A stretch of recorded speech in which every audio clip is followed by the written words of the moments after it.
Hey, what's up? This is comedian Bo Dacious, straight out of Virginia Beach, and we are at the Kansas City Improv. All right. So you have worked with DL for approximately 6 years, right? Uh, yep. How was that opening for you? How was that experience been? It's awesome. Like it's good to be with a king of comedy and do sold out shows and stuff like that. That's amazing. And just to have, because I don't really look up to a lot of people, so it's good to have like a big brother type of thing going on. So that's been amazing. That's really helped my career a lot. As far as like I said, having somebody I can ask things and stuff of that nature. So it's been great. How did you end up linking up with him to get on his tour? I ran into DL about like 11 years ago, and I wasn't supposed to be on the show, and nobody else wanted me on the show, but he kind of, we started talking, and I found out he was from my area originally. Like he's originally from Portsmouth, Virginia, which is 20 minutes from my house. So he, we had that in common, and we both found out both have a son with Asperger's. Like his son has Asperger's syndrome. Mine, I have a son that has Asperger's. So we just bonded. That's pretty much what it was. So, here it is, 10 years later, and I'm still refusing to leave. So I see that you host the Apollo Night at the Virginia Beach Funny Bone Club. So That's been defunct now for how long? since 2012, I think. But I am proud to say that I did that, because I had the longest running urban comedy night in Virginia in history. It was 7 years, and I did it every Wednesday. I mean, in Virginia, it was a 10 o'clock show, which is amazing because people don't come out on Wednesday nights. And I mean, it was sold out every single night. So yeah, I definitely do. I definitely acknowledge that, and I don't ever want to poo-poo that. That was a great thing. So what would you say was probably the most funniest thing you've seen hosting the Apollo Night? God, that's a broad question. There's so many things happen. I don't know.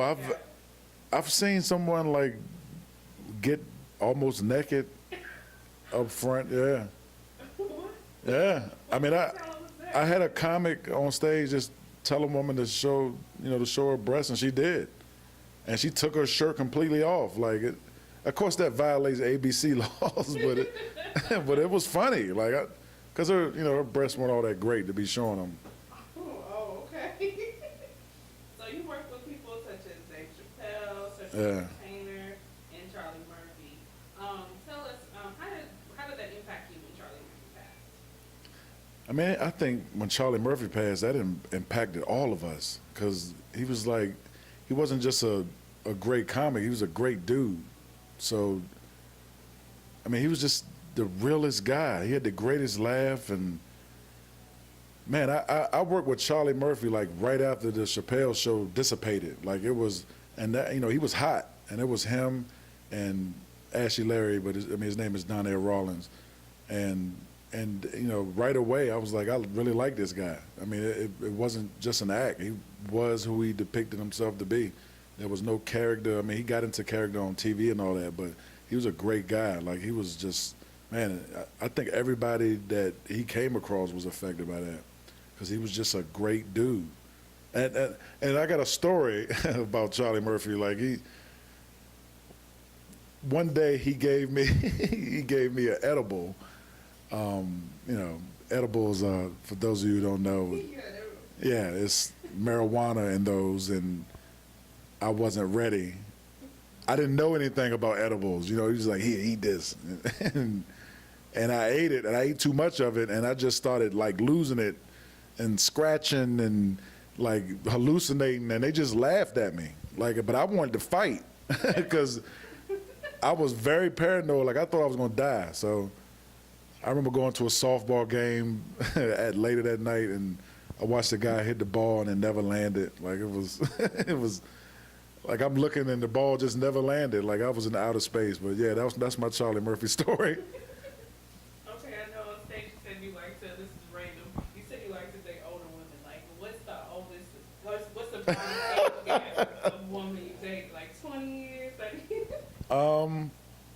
I was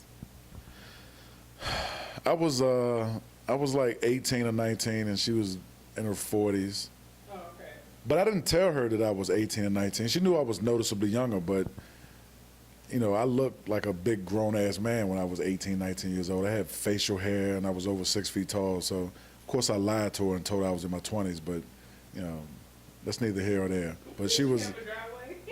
She had a driveway, and she was in her 40s, and she was phenomenal. Like, I didn't want to leave her side. Okay, so you got a few things coming up. You're working on a podcast with Joe Budden. Tell us about the podcast. Well, he's invited me on to do his podcast a couple of times, which is a tremendous blessing because I'm reaching a different audience.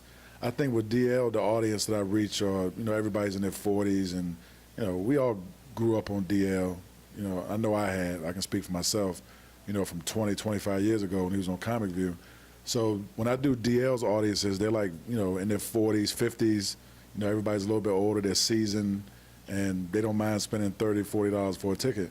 Well, Joe Budden's audience is a little bit different. It's like a rap audience, but, Joe is a very smart guy, and he's very meticulous, and everybody's in their 30s mostly, and they like real hip-hop music, and not this like mumble stuff that you're hearing on the radio now. So, I mean, we were going up to New York. I was going up to New York with DL a couple of times, and he's been following me on Twitter for like 8 or 9 years, and he just thought I was funny. He started coming to the show, and he just became a fan of mine. So he invited me onto the podcast. I didn't know it was big as it is. Like, his podcast is amazing. And, he invited me on to do it, and I woke up the next morning with like 1,200 followers, just from people following me. And, it's just, we go back and forth on Twitter and Instagram and stuff like that, and everybody's starting to follow me. And, I mean, he's invited me to his pool party, and I've been in his home, and, it's just been a blessing to have somebody that really messed with me like that. So who's your favorite hip-hop artist? My favorite all-time hip-hop artist? I mean, I like Ghostface Killer.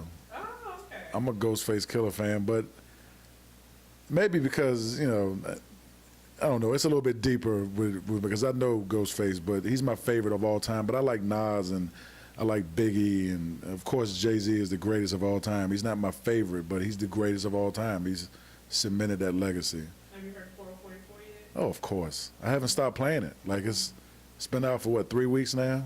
3 weeks and I have not stopped playing it. I play it every day because it's like a grown man record. I love it.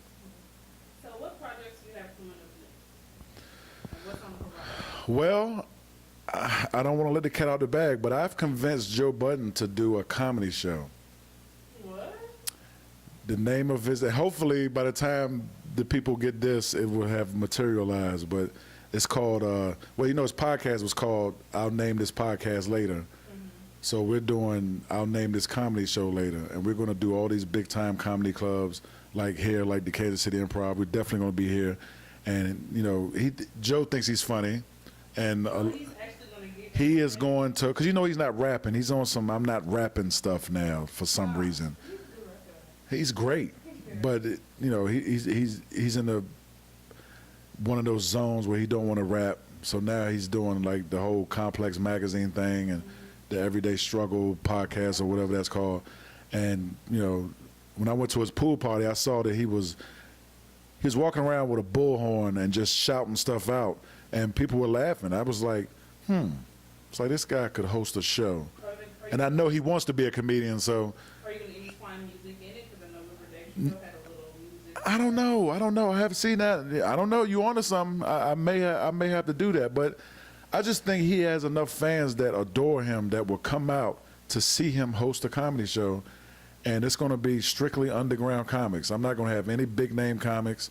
It's going to be just great comedians that nobody's ever heard of, sort of like myself. There's a lot of people that's never heard of me before, but once they see me, they never forget me. Like, I'm one of those type of guys. And I know a lot of other comics like that are not getting their just due. So I want them, to get that bread and get that recognition. So that's what I'm going to. Matter of fact, the guy that did your interview that I saw, JJ, like Jeremiah, he's going to be one of the comics that I use. Yeah, So I'm going to be. It's going to be a tour. It's going to be a big tour. It's going to be big. and we're gonna be doing theaters and nice venues. You gotta come back here. Oh, of course, KC is definitely on the radar. So tell people where they can find you on social media. My website's still under construction. I say that for every interview, but I'm very much on social media. Facebook is Bo last name, B-O last name, all one word. That's on Facebook. And Twitter is Bo last name, all one word. And my Facebook is Bo last name. Like, you can find me all over the place just on that. And I'm very much into the, my Twitter is the thing that people really like about me, because that's where all my wasted thoughts go to. And I just say just the most ignorant stuff you can think of on Twitter. So I got a lot of people following me because of that. I know you have a CD and a DVD. Tell people where they can get that as well. They can get that out of my hand. My hand to yours after shows. Like, I was going to put it on the website and put a link to it and all that, but, IRS and stuff like that, trying to keep their money, keep their hand out of my pocket. So it's just, no, it's just like you catch me on a show or whatever, I always have it with me because I can use that little gas money. But I have a DVD. It's called A Little Bit More Than Better, which is what I pride myself on. My whole career is being a little bit more than better. And my CD is it's brand new, actually. It's only like a month old. It's called Truth Be Told. And if you ever watch my act, there's a lot of truth in it. And, a lot of people either hate the truth, you either laugh at it or you hate it. And, there's no gray area, which is why I stick to the truth. There's no jokey jokes. It's all truth and honesty. Thank you. Thank you for having me. I appreciate it. This program is sponsored by